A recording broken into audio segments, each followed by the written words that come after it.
ਸਤਿ ਸ਼੍ਰੀ ਅਕਾਲ। ਤੁਸੀਂ ਜੁੜੇ ਹੋਏ ਹੋ ਪੰਜਾਬੀ ਰੇਡੀਓ USA ਦੇ ਨਾਲ ਤੇ ਮੈਂ ਹਾਂ ਪ੍ਰਵੀਨ ਸ਼ਰਮਾ ਲੈ ਕੇ ਹਾਜ਼ਰ ਹਾਂ ਪ੍ਰੋਗਰਾਮ ਖਬਰ ਤੇ ਨਜ਼ਰ। ਖਬਰ ਤੇ ਨਜ਼ਰ ਪ੍ਰੋਗਰਾਮ ਦੇ ਵਿੱਚ ਖਬਰਾਂ ਤੇ ਚਰਚਾ ਕਰਨ ਦੇ ਲਈ ਮੇਰੇ ਨਾਲ ਜੁੜ ਚੁੱਕੇ ਨੇ ਪੰਜਾਬ ਤੋਂ ਪੱਤਰਕਾਰ ਦੀਪਕ ਸ਼ਰਮਾ ਚਨਾਰਥਲ ਜੀ। ਉਹਨਾਂ ਦਾ ਕਰਦੇ ਹਾਂ ਪਹਿਲਾਂ ਸਵਾਗਤ ਤੇ ਫਿਰ ਕਰਦੇ ਹਾਂ ਖਬਰਾਂ ਤੇ ਚਰਚਾ। ਸ਼ਰਮਾ ਜੀ, ਸਤਿ ਸ਼੍ਰੀ ਅਕਾਲ ਜੀ, ਸਵਾਗਤ ਹੈ ਪੰਜਾਬੀ ਰੇਡੀਓ USA ਤੇ। ਸਤਿ ਸ਼੍ਰੀ ਅਕਾਲ ਪ੍ਰਵੀਨ ਜੀ, ਸਾਰੇ ਦਰਸ਼ਕਾਂ ਨੂੰ ਸਰੋਤਿਆਂ ਨੂੰ ਪਿਆਰ ਭਰੀ ਸਤਿ ਸ਼੍ਰੀ ਅਕਾਲ ਜੀ। ਪ੍ਰੋਗਰਾਮ ਦੇ ਵਿੱਚ ਅੱਗੇ ਵਧਣ ਤੋਂ ਪਹਿਲਾਂ ਧੰਨਵਾਦ ਕਰਦੇ ਚੱਲੀਏ ਸਾਡੇ ਸਪਾਂਸਰਸ ਦਾ, ਜਿਹੜੇ ਜ਼ਰੀਆ ਬਣਦੇ ਨੇ ਇਹਨਾਂ ਪ੍ਰੋਗਰਾਮਾਂ ਨੂੰ ਤੁਹਾਡੇ ਤੱਕ ਪਹੁੰਚਾਉਣ ਦੇ ਲਈ। ਖਾਲਸਾ ਇੰਸ਼ੋਰੈਂਸ ਏਜੰਸੀ ਵਾਲੇ ਪਿਛਲੇ ਕਈ ਦਹਾਕਿਆਂ ਤੋਂ ਇੰਸ਼ੋਰੈਂਸ ਦੇ ਵਿੱਚ ਸ਼ਾਨਦਾਰ ਸੇਵਾਵਾਂ ਦੇਣ ਦੇ ਲਈ ਜਾਣੇ ਜਾਂਦੇ ਨੇ। ਕਿਸੇ ਵੀ ਤਰ੍ਹਾਂ ਦੀ ਇੰਸ਼ੋਰੈਂਸ ਦੇ ਲਈ ਤੁਸੀਂ ਇਹਨਾਂ ਦੇ ਨਾਲ 408-272-2500 ਤੇ ਗੱਲ ਕਰ ਸਕਦੇ ਹੋ। ਟਰਕੀਅਨ ਇਮੀਗ੍ਰੇਸ਼ਨ ਲਾ ਫਰਮ ਵਾਲੇ, ਜੇ ਟਰਕੀਅਨ ਇਮੀਗ੍ਰੇਸ਼ਨ ਬਾਬਤ ਤੁਹਾਡਾ ਕੋਈ ਸਵਾਲ ਹੈ, ਕੋਈ ਸਲਾਹ ਕਰਨੀ ਹੈ ਤਾਂ 415-909-0503 ਤੇ ਗੱਲ ਕੀਤੀ ਜਾ ਸਕਦੀ ਹੈ। ਗੁਰਦੀਪ ਸਿੰਘ ਬਿਰਦੀ, ਕਲੋਵਿਸ, ਸਤਨਾਮ ਸਿੰਘ ਸ਼ੇਰਗਿੱਲ ਸਿਲਮਾ, ਜਗਤਾਰ ਸਿੰਘ ਆਨੰਦਪੁਰੀ ਫਰੀਮੌਂਟ, ਚਰਨਜੀਤ ਸਿੰਘ ਬਦਵਾਲ, ਪਿਆਰਾ ਸਿੰਘ, ਰਾਹੁਲ ਗੁਰਪਾਲ ਗਿੱਲ ਸੈਕਰਾਮੈਂਟੋ, ਗੁਰਦੀਪ ਸਿੰਘ ਗਿੱਲ ਤੇ ਪਰਿਵਾਰ ਯੂਬਾ ਸਿਟੀ, ਮਨਦੀਪ ਸਿੰਘ, ਸਰਬਜੀਤ ਕੌਰ ਸੈਨ ਹੋਜ਼ੇ, ਮਨਜੀਤ ਸਿੰਘ ਸੈਨ ਹੋਜ਼ੇ, ਮੀਰੀ ਪੀਰੀ ਸੇਵਾ ਸੁਸਾਇਟੀ ਫਰੈਜ਼ਨੋ ਤੇ ਜ਼ੈਂਡਰ ਗਰੁੱਪ ਵਾਲੇ। ਕਿਸੇ ਵੀ ਤਰ੍ਹਾਂ ਦਾ ਘਰ ਖਰੀਦਣਾ ਜਾਂ ਘਰ ਵੇਚਣਾ ਜਾਂ ਲੈਣਾ ਚਾਹੁੰਦੇ ਤੁਸੀਂ ਹੋਮ ਲੋਨ ਤੇ ਇਹਨਾਂ ਦੇ ਨਾਲ 559-905-2575 ਤੇ ਗੱਲ ਕੀਤੀ ਜਾ ਸਕਦੀ ਹੈ। ਸ਼ਰਮਾ ਜੀ, ਖਬਰਾਂ ਦੇ ਵੱਲ ਆਈਏ ਤੇ ਸ਼ੁਰੂਆਤ ਕਰੀਏ ਦੋ ਅਹਿਮ ਸੰਵਿਧਾਨਕ ਅਹੁਦਿਆਂ ਦੇ ਨਾਲ ਜੁੜੀ ਖਬਰ ਤੋਂ। ਮੁੱਖ ਮੰਤਰੀ ਤੇ ਰਾਜਪਾਲ ਸਾਹਿਬ ਦੋਨੇ ਉੱਚ ਅਹੁਦੇ ਨੇ ਕਿਸੇ ਵੀ ਰਾਜ ਦੇ ਲਈ, ਤੇ ਪਰ ਦੋਨਾਂ ਦੇ ਵਿੱਚ ਜਿਹੜਾ ਚਿੱਠੀ ਵਿਵਾਦ ਹੈ, ਹੁਣ ਉਹ ਮੁੱਖ ਮੰਤਰੀ ਤੇ ਰਾਜਪਾਲ ਦਾ ਜਿਹੜਾ ਵਿਵਾਦ ਸੀ ਉਹ ਚਿੱਠੀ ਵਿਵਾਦ ਦੇ ਵਿੱਚ ਬਦਲ ਗਿਆ, ਉਹ ਵੀ ਪੰਜਾਬੀ ਅੰਗਰੇਜ਼ੀ ਦੀ ਚਿੱਠੀ ਦੇ ਵਿੱਚ। ਪ੍ਰਵੀਨ ਜੀ, ਪੰਜਾਬ ਦੇ ਇੱਕ ਜ਼ਿਲ੍ਹੇ ਦੇ ਵਿੱਚ ਬਾਹਰਲੇ ਸੂਬੇ ਦਾ ਬੰਦਾ DC ਲੱਗਿਆ ਹੁੰਦਾ ਤੇ ਉਸ DC ਕੋਲ ਇੱਕ ਪਿੰਡ ਦਾ ਸਧਾਰਨ ਕਿਸਾਨ ਆਪਣਾ ਮਸਲਾ ਲੈ ਕੇ, ਫਰਿਆਦ ਲੈ ਕੇ ਜਾਂਦਾ ਤੇ ਜਦੋਂ ਫਰਿਆਦ ਲੈ ਕੇ ਜਾਂਦਾ ਤੇ ਉਹ ਉਹਦੇ ਮੂਹਰੇ ਕਾਗਜ਼ ਰੱਖਦਾ, ਆਪਣੀ ਚਿੱਠੀ ਜਿਹੜੀ ਲਿਖ ਕੇ ਲਿਆ ਹੁੰਦਾ, ਸ਼ਿਕਾਇਤ ਪੱਤਰ। ਉਹ ਗਾਹਾਂ DC ਨੂੰ ਪੜ੍ਹਨੀ ਨਹੀਂ ਆਉਂਦੀ ਹੁੰਦੀ, ਉਹ ਪੰਜਾਬੀ 'ਚ ਹੁੰਦੀ ਹੈ। ਉਹ ਕਹਿੰਦਾ ਇਹ ਤਾਂ ਮੈਨੂੰ ਪੜ੍ਹਨੀ ਨਹੀਂ ਆਉਂਦੀ, ਤੂੰ ਬੋਲ ਕੇ ਦੱਸ ਕੀ ਮਸਲਾ ਹੈ। ਤੇ ਜਦੋਂ ਠੇਠ ਦੇਸੀ ਪੰਜਾਬੀ ਬੋਲਦਾ ਤੇ ਉਹ ਜਿੰਨੀ ਤੇਜ਼ੀ ਨਾਲ ਆਪਾਂ ਜਦੋਂ ਪੰਜਾਬੀ ਬੋਲਦੇ ਸਾਹਮਣੇ ਵਾਲੇ ਨੂੰ ਸਮਝ ਵੀ ਨਹੀਂ ਆਈ, ਉਹਨੂੰ ਪੰਜਾਬੀ ਉਹ ਸਮਝ ਵੀ ਨਹੀਂ। ਕਹਿੰਦਾ ਮੈਨੂੰ ਤੇਰੀ ਗੱਲ ਨਹੀਂ ਸਮਝ ਆਉਂਦੀ, ਨਾ ਚਿੱਠੀ ਪੜ੍ਹਨੀ ਆਉਂਦੀ ਆ, ਤੂੰ ਵਕੀਲ ਲਿਆ ਜੀ। ਤੇ ਉਹ ਪਿੰਡੂ ਉਹਨੂੰ ਕਹਿੰਦਾ ਅਫਸਰ, ਪੜ੍ਹਨੀ ਤੈਨੂੰ ਨਹੀਂ ਆਉਂਦੀ, ਸਮਝ ਤੈਨੂੰ ਨਹੀਂ ਆਉਂਦੀ, ਵਕੀਲ ਮੈਂ ਕਰਾਂ, ਵਕੀਲ ਦੀ ਲੋੜ ਤੈਨੂੰ ਹੈ।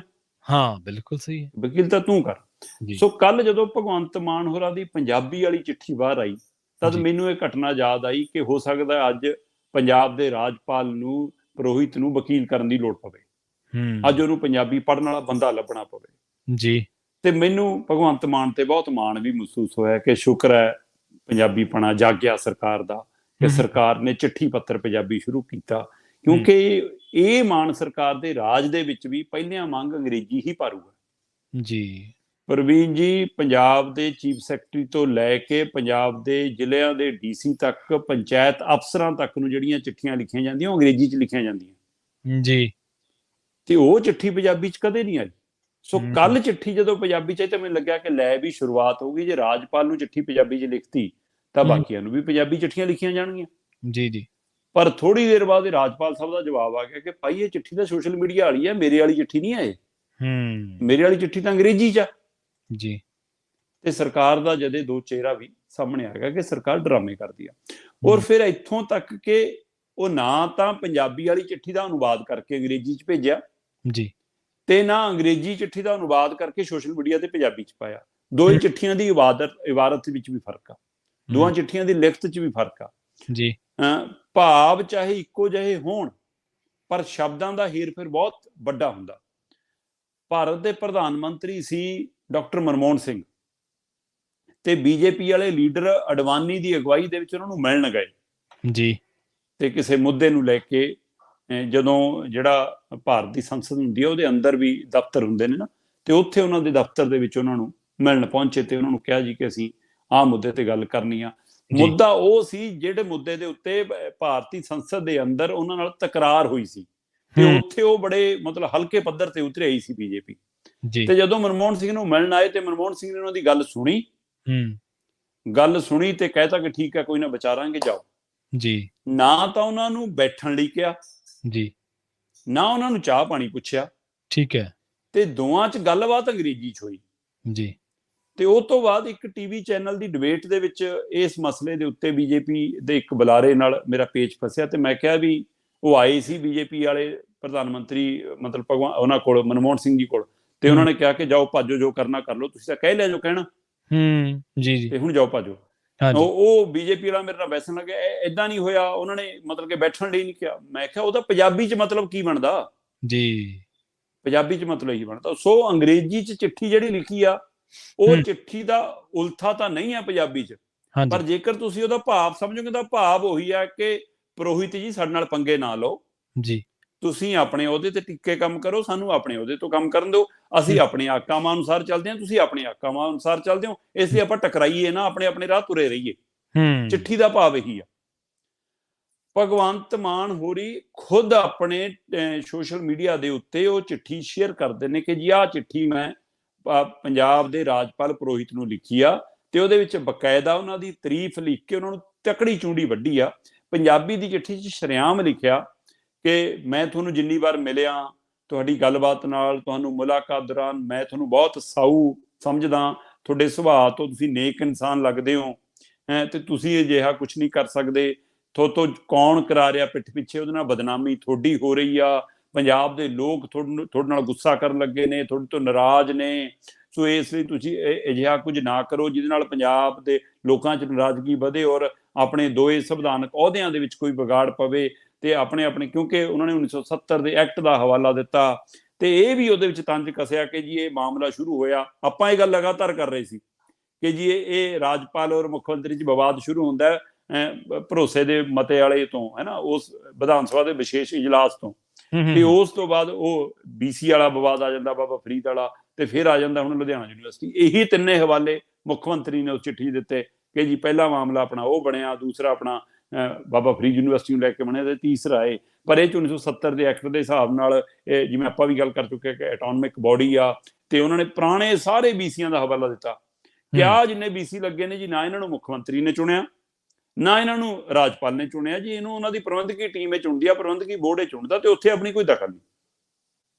ਪਰ ਰਾਜਪਾਲ ਕਹਿੰਦੇ ਭਾਈ ਮੈਨੂੰ ਇਹ ਤਾਂ ਦੱਸ ਦੇ ਕਿ ਅਸਲੀ ਚਿੱਠੀ ਕਿਹੜੀ ਆ ਜੀ, ਜਿਹੜੀ ਮੈਨੂੰ ਭੇਜੀ ਆ ਅੰਗਰੇਜ਼ੀ 'ਚ, ਮੈਂ ਹੁਣ ਉਹ ਚਿੱਠੀ ਮੰਨਾਂ, ਜਾਂ ਜਿਹੜੀ ਸੋਸ਼ਲ ਮੀਡੀਆ ਰਾਹੀਂ ਮੀਡੀਆ 'ਚ ਤੁਸੀਂ ਫੈਲਾ ਕੇ ਆਪਣੇ ਆਪ ਨੂੰ ਪੰਜਾਬ ਪ੍ਰੇਮੀ, ਪੰਜਾਬੀ ਪ੍ਰੇਮੀ, ਭਾਸ਼ਾ ਪ੍ਰੇਮੀ ਸਾਬਤ ਕਰਨ ਦੀ ਕੋਸ਼ਿਸ਼ ਕਰ ਰਹੇ ਹੋ, ਕਿ ਉਹ ਅਸਲੀ ਮੰਨਾਂ। ਸੋ ਇਹ ਕਿਉਂ ਨਹੀਂ ਹੋ ਸਕਦਾ ਪ੍ਰਵੀਨ ਜੀ ਕਿ ਜੇਕਰ ਤੁਸੀਂ ਕਿਸੇ ਵੀ ਵਿਭਾਗ ਨੂੰ ਚਿੱਠੀ ਲਿਖਣੀ ਆ ਪੰਜਾਬ ਦੇ, ਤਾਂ ਉਹ ਚਿੱਠੀ ਪੰਜਾਬੀ 'ਚ ਹੀ ਲਿਖੀ ਜਾਵੇ। ਇਹਨੂੰ ਲੈ ਕੇ ਕਿੰਨੀ ਵਾਰ ਮਤੇ ਵਾਲੇ, ਚਾਹੇ ਉਹ ਬਾਦਲਾਂ ਦੇ ਰਾਜ 'ਚ, ਚਾਹੇ ਉਹ ਕੈਪਟਨ ਦੇ ਰਾਜ 'ਚ, ਚਾਹੇ ਉਹ ਚੰਨੀ ਦੇ ਰਾਜ 'ਚ, ਚਾਹੇ ਹੁਣ ਭਗਵੰਤ ਮਾਨ ਦੇ ਰਾਜ 'ਚ, ਪੰਜਾਬੀ 'ਚ ਕੰਮਕਾਜ ਹੋਊਗਾ ਜੀ। ਪਰ ਹੁੰਦਾ ਕਿੱਥੇ ਹਕੀਕਤ ਦੇ ਵਿੱਚ? ਆਪਾਂ ਪਹਿਲਾਂ ਹੀ ਜਿੱਥੋਂ ਗੱਲ ਸ਼ੁਰੂ ਕੀਤੀ ਆ ਕਿ ਸਾਰੇ ਪੰਜਾਬ ਦੇ ਅੰਦਰ ਪੰਚਾਇਤ ਅਫਸਰਾਂ ਤੱਕ ਨੂੰ, ਸਰਪੰਚਾਂ ਪੰਚਾਂ ਤੱਕ ਨੂੰ ਜਿਹੜੀਆਂ ਚਿੱਠੀਆਂ ਦੀ ਲਿਖਤ ਜਾਂਦੀ ਆ ਸੈਕਟਰੀਏਟ ਤੋਂ, ਅੰਗਰੇਜ਼ੀ 'ਚ ਜਾ ਰਹੀ ਆ।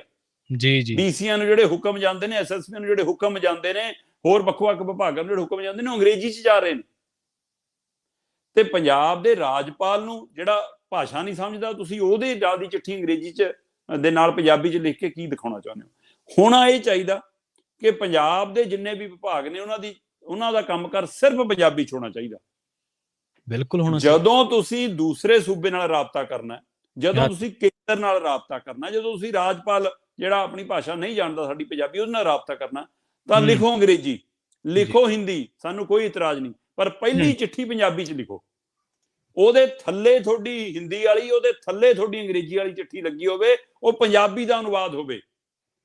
ਇੱਥੋਂ ਤੱਕ ਕਿ ਪੰਜਾਬ ਦਾ ਜਿਹੜਾ ਮੀਡੀਆ ਦੇਖਣ ਵਾਲਾ ਵਿਭਾਗ ਹੈ, ਪਬਲਿਕ ਰਿਲੇਸ਼ਨ ਦਾ ਵਿਭਾਗ ਹੈ, ਲੋਕ ਸੰਪਰਕ ਦਾ ਜਿਹੜਾ ਵਿਭਾਗ ਹੈ, ਉਹਦੇ ਵਿੱਚ ਵੀ ਹੁੰਦਾ ਕੀ ਆ ਕਿ ਕੈਪਟਨ ਦੇ ਰਾਜ ਦੇ ਵਿੱਚ ਕੀ ਹੁੰਦਾ ਸੀ ਕਿ ਜੀ ਪਹਿਲਾਂ ਅੰਗਰੇਜ਼ੀ ਦੇ ਵਿੱਚ ਪ੍ਰੈਸ ਨੋਟ ਤਿਆਰ ਹੁੰਦਾ ਸੀ, ਫਿਰ ਉਸ ਪ੍ਰੈਸ ਨੋਟ ਨੂੰ ਪੰਜਾਬੀ ਔਰ ਹਿੰਦੀ 'ਚ ਕੀਤਾ ਜਾਂਦਾ ਸੀ। ਇਹ ਕਿਉਂ ਨਹੀਂ ਹੋ ਸਕਦਾ ਕਿ ਪਹਿਲਾਂ ਪ੍ਰੈਸ ਨੋਟ ਪੰਜਾਬੀ 'ਚ ਤਿਆਰ ਹੋਵੇ, ਉਹਦਾ ਅੰਗਰੇਜ਼ੀ ਅਨੁਵਾਦ ਕਰ ਲਓ? ਸੋ ਇਹ ਜਿਹੜੀ ਮਾਨਸਿਕਤਾ ਹੈ ਕਿ ਅਸੀਂ ਅੰਗਰੇਜ਼ੀ ਨਾਲ ਸ਼ਾਇਦ ਜ਼ਿਆਦਾ ਪੜ੍ਹੇ ਲਿਖੇ ਲੱਗਾਂਗੇ, ਤੇ ਆਹੀ ਖੇਡ ਮਤਲਬ ਕਿ ਭਗਵੰਤ ਮਾਨ ਹੋਰਾਂ ਨੇ ਕੀਤੀ। ਅਸਲ 'ਚ ਚਿੱਠੀ ਅੰਗਰੇਜ਼ੀ 'ਚ ਲਿਖੀ ਜੀ, ਤੇ ਪੰਜਾਬ ਦੇ ਲੋਕਾਂ ਨੂੰ ਦਿਖਾਉਣ ਦੇ ਲਈ ਕਿ ਦੇਖੋ ਜੀ ਮੈਂ ਤਾਂ ਠੋਕ ਕੇ ਰੱਖਤਾ ਬਨਵਾਰੀ ਲਾਲ ਪੁਰੋਹਿਤ, ਮੈਂ ਤਾਂ ਮਤਲਬ ਬੱਖੀਆਂ ਦੇੜਤੀਆਂ ਉਹਦੀਆਂ, ਮੈਂ ਤਾਂ ਸਿੱਧਾ ਹੋ ਗਿਆ ਉਹਦੇ ਕੰਨੀ ਨੂੰ, ਆਹ ਦੇਖੋ ਮੈਂ ਤਾਂ ਐਂ ਲਿਖਿਆ। ਉਹ ਪੰਜਾਬੀ 'ਚ ਉਸੇ ਭਾਵ ਨੂੰ ਉਹੋ ਜਿਹੇ ਸ਼ਬਦਾਂ ਨਾਲ ਪਰੋ ਕੇ ਜਿਹੜੀਆਂ ਐਂ ਲੱਗੇ ਕਿ ਹਮਲਾ ਏ, ਸ਼ਬਦੀ ਬਾਣ ਚਲਾਏ ਨੇ, ਚੂੰਡੀਆਂ ਵੱਡੀਆਂ ਨੇ, ਤੰਜ ਕਸੇ ਨੇ, ਉਸ ਤਰ੍ਹਾਂ ਦੀ ਚਿੱਠੀ ਉਹ ਸੋਸ਼ਲ ਮੀਡੀਆ ਤੇ ਪਾਤੀ। ਸੋ ਹੁਣ ਰਾਜਪਾਲ ਕਹਿੰਦੇ ਮੈਨੂੰ ਚਿੱਠੀ ਮਿਲੀ ਨਹੀਂ, ਔਰ ਇਹ ਸਾਰੇ ਚਿੱਠੀ ਵਿਵਾਦ ਨੇ ਇਸ ਬਖੇੜੇ ਨੂੰ ਹੋਰ ਵੱਡਾ ਕੀਤਾ, ਇਹਨੂੰ ਸਮੇਟਿਆ ਨਹੀਂ ਹੈ। ਚੱਕੇ ਜਾਏ ਆਉਂਦੇ ਭਗਵੰਤ ਮਾਨ ਜੀ, ਬਿਲਕੁਲ ਰਾਜਪਾਲ ਕੋਲ ਸਾਹਮਣੇ ਜਾ ਕੇ ਬਹਿ ਜਾਂਦੇ ਕਿ ਦੱਸੋ ਪੁਰੋਹਿਤ ਜੀ ਮਸਲਾ ਕੀ ਆ, ਜੇਕਰ ਤਾਂ ਤੁਸੀਂ ਰਾਜਨੀਤੀ ਖੇਡ ਖੇਡਣੀ ਆ ਫਿਰ ਉਵੇਂ ਆ ਜਾਓ ਮੈਦਾਨ 'ਚ ਜੀ। ਜੇ ਤੁਸੀਂ ਬੀਜੇਪੀ ਦੇ ਇਸ਼ਾਰੇ ਤੇ ਚੱਲਣਾ, ਅਮਿਤ ਸ਼ਾਹ ਉਹਨਾਂ ਦੇ ਇਸ਼ਾਰੇ ਤੇ ਚੱਲਣਾ, ਮੋਦੀ ਦੇ ਕਹੇ ਤੇ ਕੰਮ ਕਰਨਾ, ਜਾਂ ਇੱਥੇ ਵਾਲੇ ਜਿਨ੍ਹਾਂ ਨੂੰ ਚੁਣਿਆ ਵੀ ਨਹੀਂ ਲੋਕਾਂ ਨੇ ਉਹ ਬੀਜੇਪੀਆਂ ਦੇ ਇਸ਼ਾਰੇ ਤੇ ਚੱਲਣਾ, ਫਿਰ ਤਾਂ ਉਵੇਂ ਆ ਜਾਓ ਮੈਦਾਨ 'ਚ। ਜੇ ਸੰਵਿਧਾਨਕ ਪਹਿਲੂਆਂ ਤੇ ਗੱਲ ਕਰਨੀ ਆ ਫਿਰ ਆਪਾਂ ਉਸ ਲਿਖਤ ਪੜ੍ਹਤ ਦੀਆਂ ਚਿੱਠੀਆਂ ਆਦਾਨ ਪ੍ਰਦਾਨ ਕਰ ਲੈਂਦੇ ਆ। ਮੈਂ ਕਹਿ ਰਿਹਾ ਕਿ ਹਾਂ ਜੀ ਅਟੋਨਮਿਕ ਬੋਡੀ ਆ, ਇੱਥੇ ਕੋਈ ਦਖਲ ਨਹੀਂਗਾ, ਤੁਸੀਂ ਕਹਿ ਰਹੇ ਹੋ ਜੀ ਇੱਥੇ ਵੀ ਵਾਈਸ ਚਾਂਸਲਰ ਮੈਂ ਆ ਤੇ ਮੈਂ ਲਾਉਂਗਾ। ਪਰ ਇੱਕ ਪਹਿਲੂ ਇਹਦੇ ਵਿੱਚੋਂ ਵੱਡਾ ਜਿਹੜਾ ਹੁਣ ਖੜਾ, ਹੁਣ ਲੋਕਾਂ ਨੂੰ ਇਹ ਲੱਗਦਾ ਕਿ ਭਗਵੰਤ ਮਾਨ ਪੰਜਾਬ ਲਈ ਸਟੈਂਡ ਲੈ ਗਿਆ ਤੇ ਪੁਰੋਹਿਤ ਜੀ ਬੀਜੇਪੀ ਲਈ ਸਟੈਂਡ ਲੈ ਗਏ। ਪਰ ਜਿਹੜਾ ਪਹਿਲੂ ਇਹ ਖੜਾ ਕਿ ਦੋਏ ਧਿਰਾਂ ਕੀ ਬੀਜੇਪੀ ਲਈ ਤਾਂ ਨਹੀਂ ਖੇਡ ਰਹੀਆਂ, ਕਿਤੇ ਭਗਵੰਤ ਮਾਨ ਵੀ ਬੀਜੇਪੀ ਲਈ ਤਾਂ ਨਹੀਂ ਖੇਡ ਰਿਹਾ।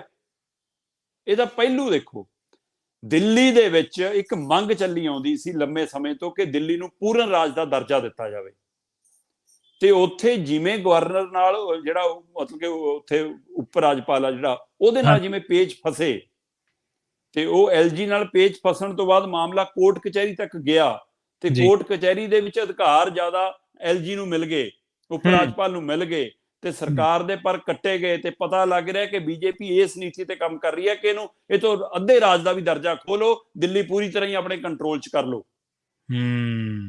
ਕੀ ਉਸ ਕਵਾਇਦ ਵੱਲ ਭਗਵੰਤ ਮਾਨ ਤੇ ਰਾਜਪਾਲ ਦਾ ਵਿਵਾਦ ਤਾਂ ਨਹੀਂ ਵੱਧ ਰਿਹਾ? ਜੀ। ਇਹਦਾ ਇੱਕ ਹੋਰ ਉਦਾਹਰਨ ਮੈਂ ਦੱਸ ਦਿੰਦਾ, ਪੱਛਮੀ ਬੰਗਾਲ ਦੇ ਵਿੱਚ ਅਜਿਹਾ ਹੀ ਬੀਸੀ ਵਾਲਾ ਵਿਵਾਦ ਹੋਇਆ ਜੀ, ਅਜਿਹਾ ਹੀ ਬੀਸੀ ਵਾਲਾ ਵਿਵਾਦ ਕੋਰਟ 'ਚ ਪਹੁੰਚਿਆ ਤੇ ਕੋਰਟ ਰਾਜਪਾਲ ਦੇ ਹੱਕ 'ਚ ਭੁਗਤੀ।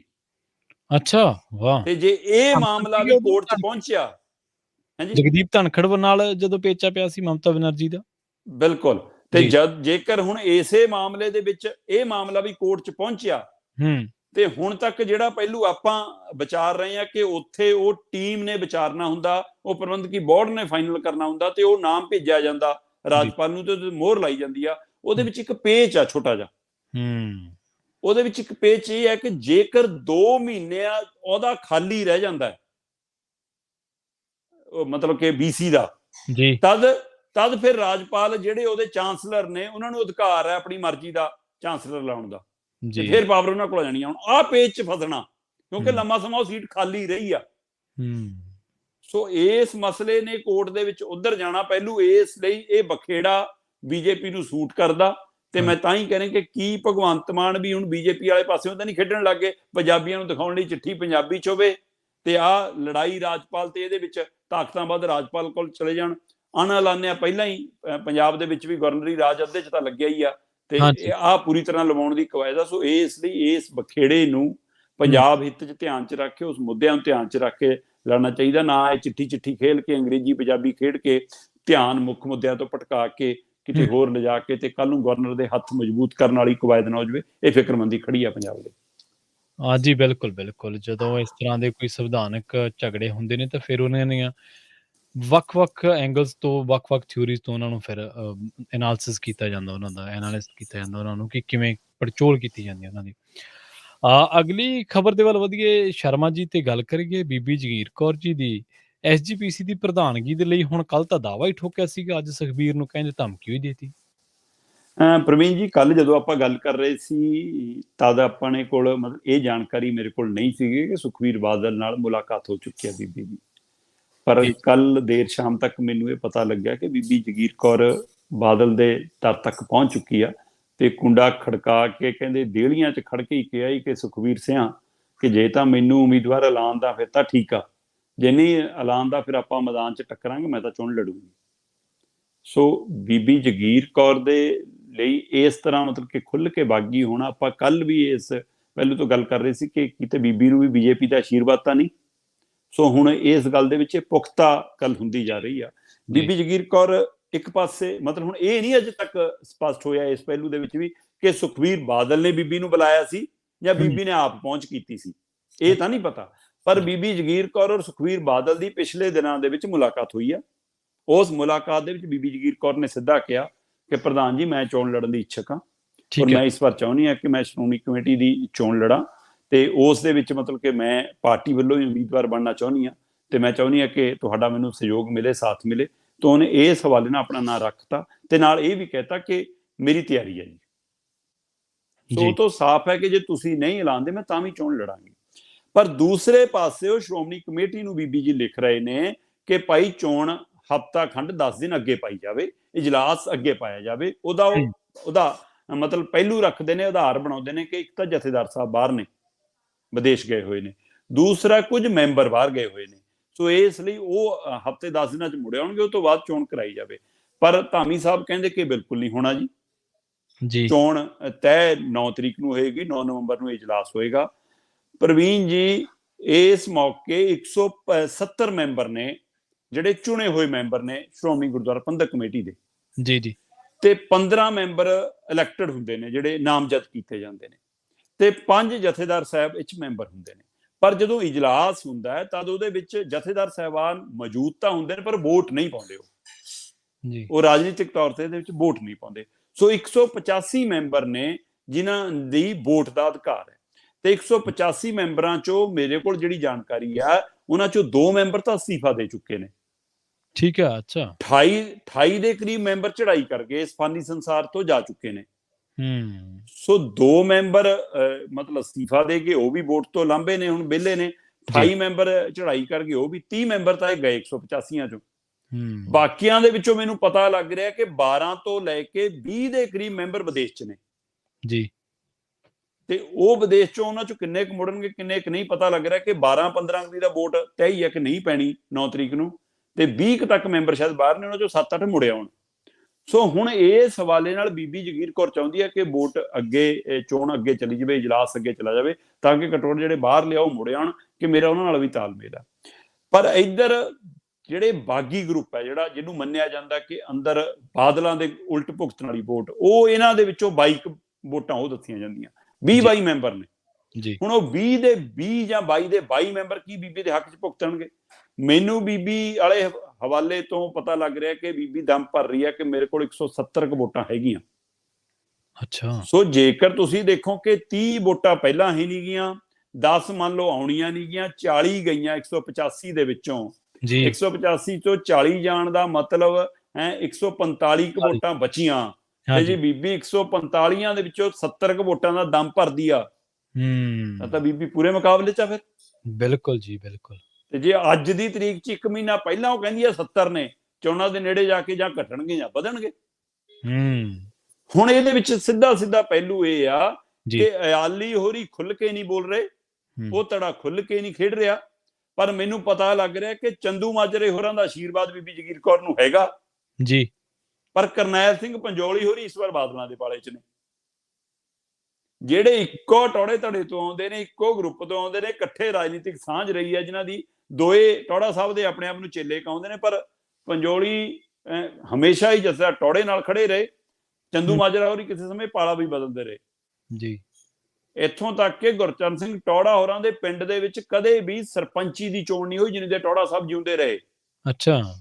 ਉਹਨਾਂ ਦੀ ਸਹਿਮਤੀ ਨਾਲ ਸਰਪੰਚ ਚੁਣਿਆ ਜਾਂਦਾ ਰਿਹਾ, ਚਾਹੇ ਉਹ ਅਕਾਲੀ ਦਲ ਦਾ, ਚਾਹੇ ਉਹ ਕਾਂਗਰਸ ਪੱਖੀ ਦਾ। ਇੱਕੋ ਵਾਰ ਚੋਣ ਹੋਈ ਆ, ਉਹ ਵੀ ਚੰਦੂ ਮਾਜਰੇ ਨੇ ਕਰਵਾਈ ਸੀ ਟੌੜਾ ਸਾਹਿਬ ਦੇ ਹੁੰਦਿਆਂ ਜੀ।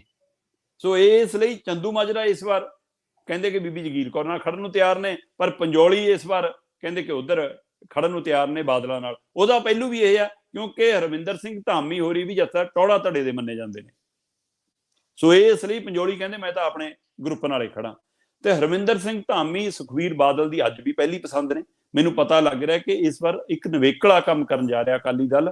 ਉਹ ਕਹਿੰਦੇ ਕਿ ਐਕਤੀ ਪਰਚੀ ਨਹੀਂ ਭੇਜਣੀ, ਐਕਤੀ ਖਿੱਸੇ ਚੋਂ ਨਹੀਂ ਕੱਢਣਾ, ਪ੍ਰਧਾਨ ਐਕਤੀ ਲਿਫਾਫੇ ਚੋਂ ਨਹੀਂ ਕੱਢਣਾ, ਐਕਤੀ WhatsApp ਤੇ ਨਹੀਂ ਸੁਨੇਹਾ ਭੇਜਣਾ, ਐਕਤੀ SMS ਨਹੀਂ ਕਰਨਾ, ਐਕਤੀ ਉਮੀਦਵਾਰ ਐਲਾਨਾਂਗੇ।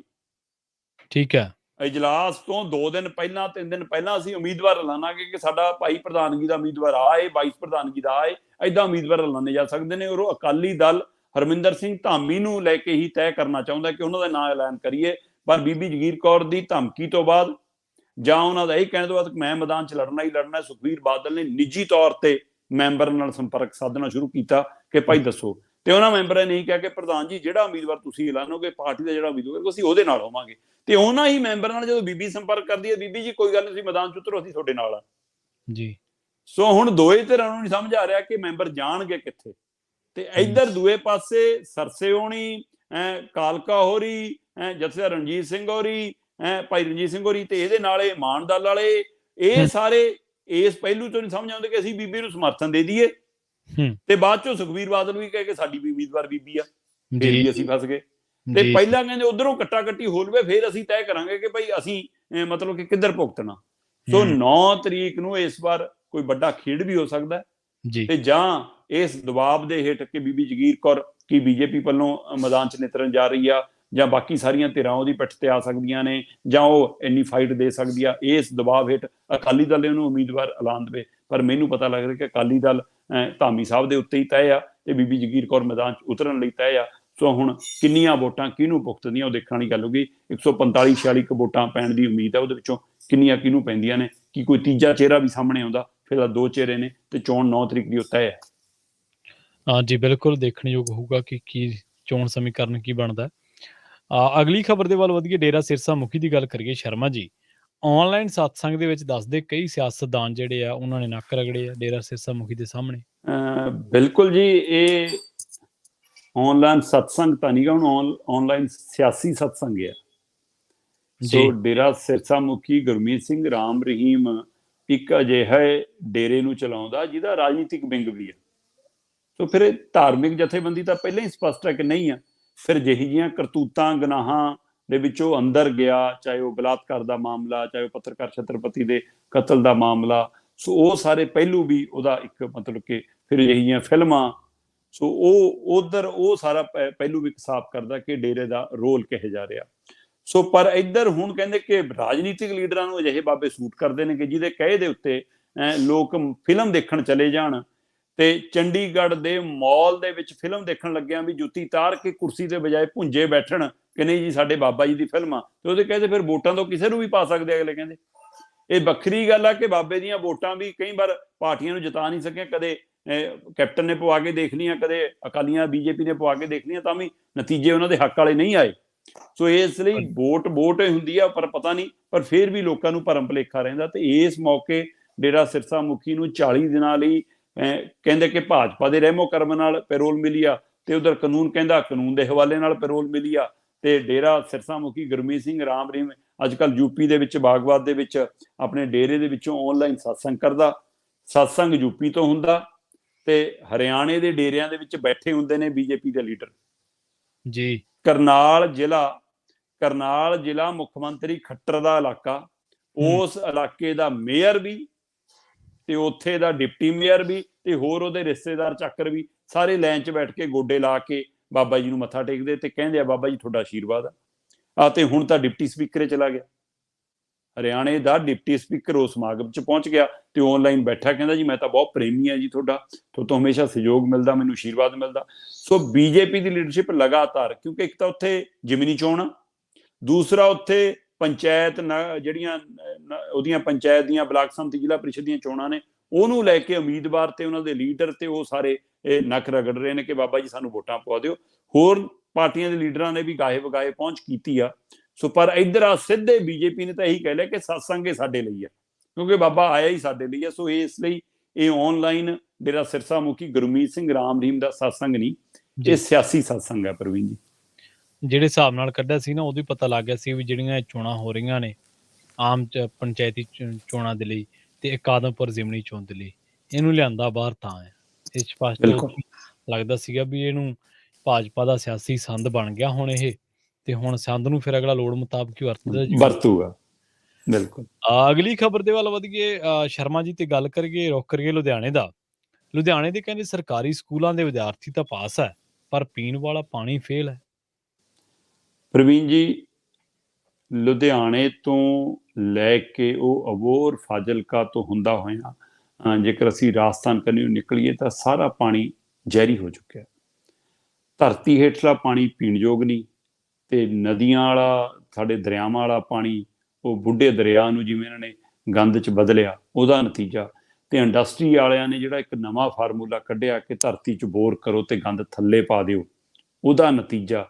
ਤੇ ਸਾਡਾ ਸਿਹਤ ਵਿਭਾਗ ਜਿਹੜਾ ਆਪ ਵਿਚਾਰਾ ਇੰਨਾ ਢਿੱਲਾ ਰਹਿੰਦਾ, ਕਿ ਜਿਹਦੀ ਆਪਣੀ ਉਹ ਸਿਹਤ ਵਿਗੜੀ ਰਹਿੰਦੀ ਆ, ਉਹ ਦੂਜਿਆਂ ਦੀ ਸਿਹਤ ਕੀ ਸੰਭਾਲੂਗਾ?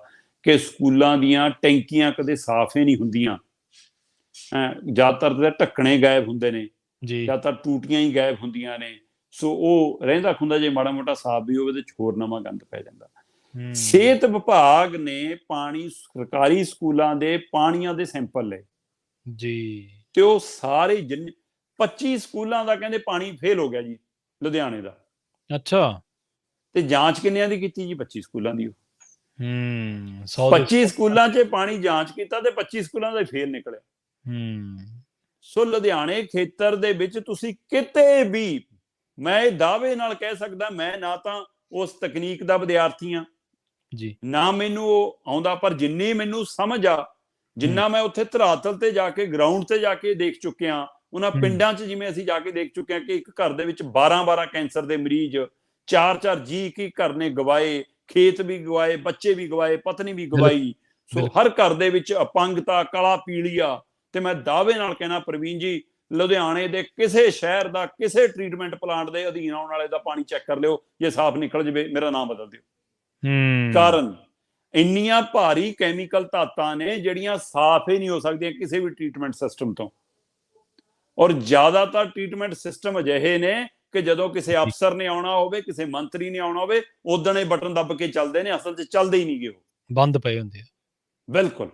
ਤੇ ਜਿੱਥੋਂ ਤੱਕ ਮਤਲਬ ਕਿ ਸਾਇੰਸ ਵਾਲੇ ਦੱਸਦੇ ਨੇ ਕਿ ਜਿਹੜੀਆਂ ਇਹ ਰਸਾਇਣਿਕ ਧਾਤਾਂ ਨੇ, ਜਿਹੜੀਆਂ ਇਹ ਕੈਮੀਕਲ, ਡਾਈ ਇੰਡਸਟਰੀ ਵਾਲੀਆਂ ਜਾਂ ਚਮੜੇ ਵਾਲੀਆਂ, ਇਹ ਕਿਸੇ ਵੀ ਤਰ੍ਹਾਂ ਦੇ ਟ੍ਰੀਟਮੈਂਟ 'ਚੋਂ ਸਾਫ਼ ਹੁੰਦਾ ਸਿਸਟਮ ਹੀ ਨਹੀਂ ਸਾਡੇ ਹੈਗਾ।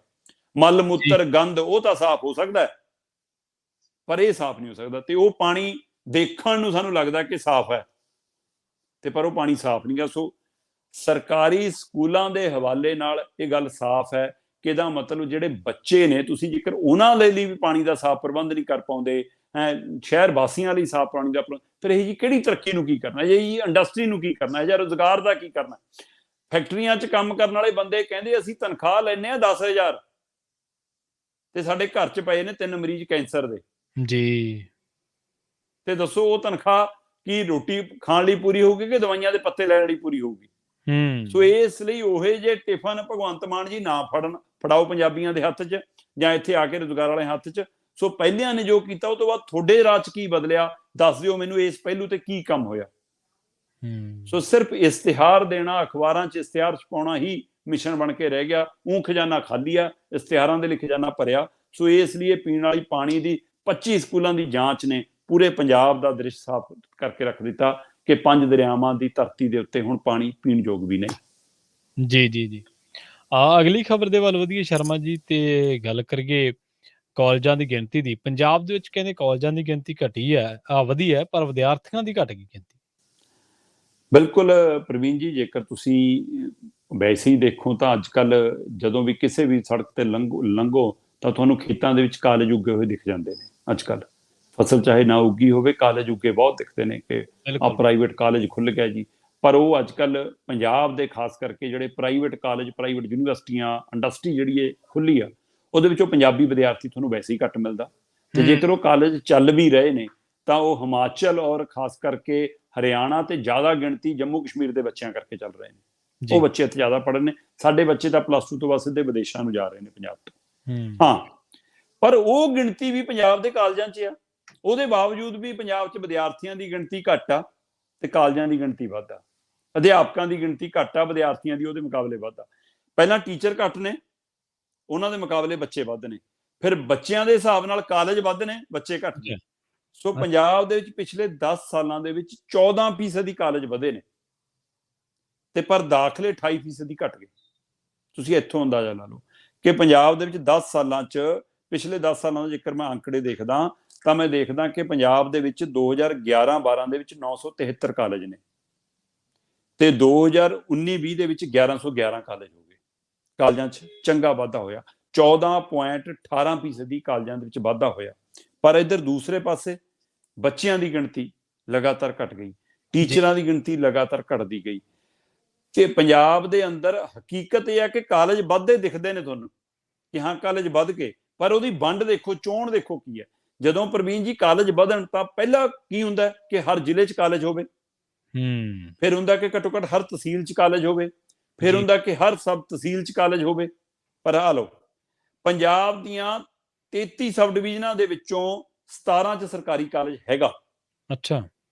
ਮਤਲਬ 33 ਚੋਂ 17 'ਚ ਹੈਗਾ, ਇਹਦਾ ਮਤਲਬ 16 'ਚ ਨਹੀਂ ਹੈਗਾ। 16 ਦੇ ਵਿੱਚ ਸਰਕਾਰੀ ਕਾਲਜ ਨਹੀਂ ਆ ਜੀ। ਤੇ 10 ਸਬ ਡਿਵੀਜ਼ਨਾਂ ਅਜਿਹੀਆਂ ਜਿੱਥੇ ਕੋਈ ਵੀ ਕਾਲਜ ਨਹੀਂ ਆ। ਇੱਕ ਪਾਸੇ ਅਸੀਂ ਕਹਿੰਦੇ ਹਾਂ ਕਾਲਜ ਵੱਧ ਗਏ, ਤੇ ਦੂਏ ਜੀ। ਪਾਸੇ ਇਹੀ ਜਿਹੀ ਸਥਿਤੀ ਵੀ ਖੜੀ ਹੈ ਕਿ 10 ਸਬ ਡਿਵੀਜ਼ਨਾਂ ਸਾਡੇ ਕੋਲ ਅਜਿਹੀਆਂ ਜਿੱਥੇ ਕੋਈ ਕਾਲਜ ਹੀ ਨਹੀਂਗਾ। ਫਿਰ ਇੱਕ ਪਹਿਲੂ ਹੋਰ ਇਹਦੇ ਪਿੱਛੇ ਦੇਖੋ ਸੀ, ਮਤਲਬ ਪੰਜਾਬ ਦੇ ਵਿੱਚ ਇਸ ਮੌਕੇ ਇੱਕ ਟੀਚਰ ਦੇ ਪਿੱਛੇ 20 ਵਿਦਿਆਰਥੀ ਹੋਣੇ ਚਾਹੀਦੇ ਨੇ ਜੀ। ਪਰ ਉਹ ਹੈ ਹੀ ਨਹੀਂ ਕਿ ਵਿਦਿਆਰਥੀ, ਉਹ ਬੱਚੇ ਵੱਧ ਨੇ। ਬੱਚੇ ਕਹਿੰਦੇ ਕਿ ਇੱਕ ਟੀਚਰ ਦੇ ਹਿੱਸੇ ਆਉਂਦੇ ਨੇ ਕਿਤੇ 48 ਨੇ, ਕਿਤੇ 50 ਨੇ, ਕਿਤੇ 60 ਨੇ। ਸੋ ਆ ਜਿਹੜਾ ਮਤਲਬ ਕਿ ਅਧਿਆਪਕ ਵੀ ਪੂਰੇ ਨਹੀਂ ਸੀ, ਉਹ ਭਰਤੀ ਵੀ ਪੂਰੀ ਨਹੀਂ ਹੁੰਦੀ। ਸੋ ਇਸ ਪਹਿਲੂ ਦੇ ਉੱਤੇ ਗੌਰ ਕਰਨ ਦੀ ਲੋੜ ਹੈ ਕਿ ਪੰਜਾਬ ਦੇ ਵਿੱਚ ਕਾਲਜਾਂ ਦੀ ਜੇਕਰ ਵੰਡ ਹੈ ਤਾਂ ਉਹ ਵੀ ਸਹੀ ਨਹੀਂ, ਤੇ ਜੇ ਹੈ ਤਾਂ ਪੂਰੇ ਵੀ ਨਹੀਂ, ਤੇ ਜੇ ਹੈਗੇ ਨੇ ਵੱਧ ਤਾਂ ਉੱਥੇ ਵਿਦਿਆਰਥੀ ਵੀ ਨਹੀਂ। ਸੋ ਇਸ ਨੂੰ ਲੈ ਕੇ ਇਸ ਮੌਕੇ ਜਿਹੜੀ ਸਰਕਾਰ ਹੈ ਘੱਟੋ ਘੱਟ ਇਹ ਤਾਂ ਦਮ ਭਰਦੀ ਹੈ ਕਿ ਅਸੀਂ ਸਿੱਖਿਆ ਦੇ ਤੇ ਸਿਹਤ ਦੇ ਮਾਹਰ ਹਾਂ। ਸੋ ਉਸ ਪਹਿਲੂ ਤੇ ਜ਼ਰੂਰ ਕੰਮ ਕਰਨ ਕਿ ਸਿੱਖਿਆ ਔਰ ਸਿਹਤ ਦਾ ਸੁਧਾਰ ਕਰਨ ਦੇ ਵੱਲ ਜੇਕਰ ਗੌਰ ਕਰਨ ਤਾਂ ਇਸ ਨੂੰ ਡਿਵੀਜ਼ਨ ਵਾਈਜ਼ ਵਿਦਿਆਰਥੀਆਂ ਦੇ ਹਵਾਲੇ ਨਾਲ ਅਧਿਆਪਕ ਵਾਈਜ਼ ਉਸ ਦੇ ਉੱਤੇ ਕੰਮ ਕਰਨ ਦੀ ਲੋੜ ਹੈ। ਇਹ ਕੈਗ ਦਾ ਦਾਅਵਾ ਹੈ, ਕੈਗ ਦੀ ਰਿਪੋਰਟ ਹੈ, ਉਸ ਹਵਾਲੇ ਨਾਲ ਹੈ ਕਿ 50 ਵਿਦਿਆਰਥੀਆਂ ਪਿੱਛੇ ਇੱਕ ਟੀਚਰ ਹੈ, ਜਦੋਂ ਕਿ 20 ਪਿੱਛੇ ਇੱਕ ਹੋਣਾ ਚਾਹੀਦਾ। ਔਰ 16 ਸਬ ਡਿਵੀਜ਼ਨਾਂ 'ਚ ਸਰਕਾਰੀ ਕਾਲਜ ਨਹੀਂ ਹੈਗਾ ਤੇ 10 ਦੇ ਵਿੱਚ ਬਿਲਕੁਲ ਹੀ ਕੋਈ ਕਾਲਜ ਨਹੀਂ ਗਾ। ਸੋ ਇਸ ਦੇ ਉੱਤੇ ਗੌਰ ਕਰਨ ਦੀ ਲੋੜ ਹੈ ਕਿ 54% ਟੀਚਰਾਂ ਦੀਆਂ ਸੀਟਾਂ ਖਾਲੀ ਪਈਆਂ ਹੋਣ ਜਿਹੜੇ ਸੂਬੇ ਦੇ ਵਿੱਚ। ਉੱਥੇ ਹਿਸਾਬ ਲਾ ਲਓ ਕਾਲਜ ਪੱਧਰ ਦੇ ਉੱਤੇ, ਤੇ ਇੱਥੋਂ ਹਿਸਾਬ ਲਾ ਲਓ ਫਿਰ ਵਿਦਿਆਰਥੀਆਂ ਦਾ ਭਵਿੱਖ ਕਿਹੋ ਜਿਹਾ ਹੋਵੇਗਾ। ਬਿਲਕੁਲ ਜੀ।